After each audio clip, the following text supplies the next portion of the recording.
Hello guys, आज हम करने वाले हैं लीड कोड का problem number 3477 fruits into baskets 2। ठीक है, हमने कल किया था फ्रूट इनटू बास्केट्स। ये प्रॉब्लम उससे भी ज़्यादा इजी है क्योंकि इसमें हम करेंगे ब्रूट फोर्स से। अब ठीक है, ब्रूट फोर्स से क्यों करेंगे? क्योंकि इसमें करना ज़रूरी है। आप क्वेश्चन की कंडीशन देखो, एक फ्रूट सैरे गिवन है और एक बास्केट गिवन है। तो हमें क्या करना है, हमें लेफ़्ट टू राइट ट्रेवर्स करना है और फ्रूट्स को एक एक करके बास्केट्स में डालना है और बास्केट्स को भी लेफ़्ट टू राइट ट्रेवर्स करना है। देखो जैसे 4 है तो 4 की कैपेसिटी वाला बास्केट कहाँ है? ये 5 मिल गया सबसे पहले, तो 5 हमारा यूज़ हो गया, इसके अंदर हमें 4 को डाल दिया। ठीक है, फिर 2 को, फिर 2 वाला तो यहाँ यहीं मिल गया। बास्केट अगर बड़ा होगा फ्रूट की साइज़ से तभी तो फ्रूट उसके अंदर आ पाएगा ना, है ना। तो हमें फ्रूट से बड़े साइज़ का बास्केट चाहिए फ्रूट को स्टोर करने के लिए, और एक बास्केट एक ही फ्रूट को स्टोर कर सकता है। तो यहाँ पे 2 वाला फ्रूट है, 2 वाला फ्रूट सबसे पहले 3 वाले बास्केट को ही ले लेगा। ठीक है, हम मतलब हमारा कंस्ट्रेंट है यहाँ पे कि हमें ग्रीडी तरीके से चलना है। जो सबसे पहले मिल जाए उसको यूज़ कर लेना है। ठीक है, हमें ये नहीं सोचना कि हमें आगे शायद उससे थोड़ा क्लोज मिल जाएगा और ये बड़ा वाला किसी और बड़े वाले के लिए यूज़ हो जाएगा। ये नहीं सोचना, हमें ग्रीडली चलना है। ये हमारा कंस्ट्रेंट है क्वेश्चन का। अब 5 है तो 5 के लिए देखो, ये नहीं हो सकता, ये भी यूज़ हो गया, ये भी यूज़ हो गया, 4 नहीं हो सकता, तो 5 अनयूज़ रह गया। तो अब हमें बताना है कितने अनयूज़ रह गए। तो इसमें कितने अनयूज़ रह गए? एक अनयूज़ रह गया कि एक फ्रूट को यूज़ नहीं किया गया। अब थोड़ा आप ध्यान से देखो तो आपको पता चलेगा कि ये 4 इसके अंदर स्टोर हो सकता था, ये 2 इस 3 के अंदर स्टोर हो जाता, ये 5 इस 5 के अंदर स्टोर हो जाता। तो कोई भी फ्रूट बिना स्टोर हुए नहीं रहता, आराम से सारे फ्रूट स्टोर हो जाते। बट इस कंस्ट्रेंट की वजह से हमें ये काम करना पड़ेगा कि हमें ग्रीडी होके चलना पड़ेगा। अब क्या करेंगे, तो इसमें हमें big O of n square की टाइम कॉम्प्लेक्सिटी में क्वेश्चन को सॉल्व करना होगा, क्योंकि हर एक फ्रूट को ट्रेवर्स करना ज़रूरी है। ठीक है, अब बास्केट्स में अगर हम लेफ़्ट टू राइट चलेंगे नहीं तो हमें पता कैसे चलेगा कि कौन सा बास्केट बड़ा या छोटा है ना। तो देखो क्या करेंगे, तो 4 को पहले चेक कर लें ये है या नहीं। अब इसमें एक है कौन सा यूज़ हो गया, ये कैसे पता चलेगा? तो देखो 4 3 पे नहीं है, 4 5 ये हो सकता है, 5 वाला बड़ा है 4 से। तो हम क्या करेंगे, बास्केट में चेंज करेंगे। अब इसकी कैपेसिटी कर देंगे 0। 0 क्यों कर दिया? 0 इसलिए कर दिया 5 को क्योंकि अब ये फिल हो चुका है ना। और हमने अब आप बोलोगे कि यहाँ पे 4 है तो 5 में तो एक स्पेस बचा, बट एक स्पेस नहीं छोड़ेंगे क्योंकि हमें एक बास्केट में एक ही फ्रूट को स्टोर करना है, इसलिए हम डायरेक्ट 0 कर देंगे।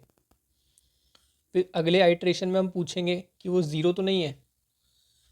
वैसे पूछने की ज़रूरत नहीं क्योंकि इसमें जितने फ्रूट्स होंगे वो सारे के सारे 0 से तो बड़े ही होंगे, तो उसमें कोई प्रॉब्लम नहीं है। तो 2 आएगा, 2 को 3 दे देंगे और फिर 3 को भी कर देंगे 0। ठीक है, फिर उसके बाद 5 आएगा, 5 के लिए कोई भी इससे बड़ा नहीं होगा, तो हमारा एक अनयूज़ रह जाएगा।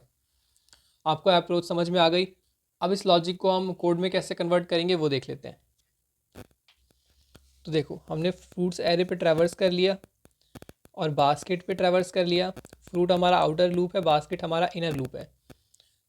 तो हाँ, पूरा बास्केट रन होगा फॉर ईच फ्रूट। ठीक है, जब तक कि उससे सही बास्केट नहीं मिल जाता। तो हमने यहाँ पे पूछ लिया if baskets I is greater than equal to num, क्या फ्रूट वाली से बड़ा है बास्केट?